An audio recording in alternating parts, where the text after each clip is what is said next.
Everyone, welcome back to my channel RMB EduTech. আশা ৰাখিছোঁ আপোনালোক সকলোৱে ভালে আছে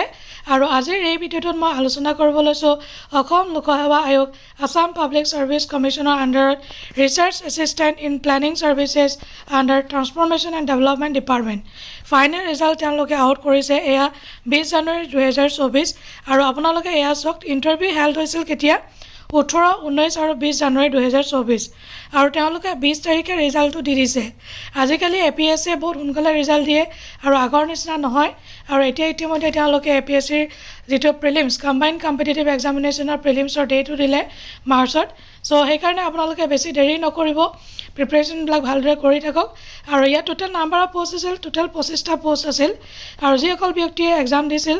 তেওঁলোকে ফাইনেল ৰিজাল্ট চেক কৰি ল'ব পাৰে আৰু এইখিনি নামখিনি মই গুটেখিনি কৈ নিদিও আপোনালোকে নিজে ওয়েবসাইটত গৈ চেক কৰি ল'ব so thank you so much for watching the video bye bye take care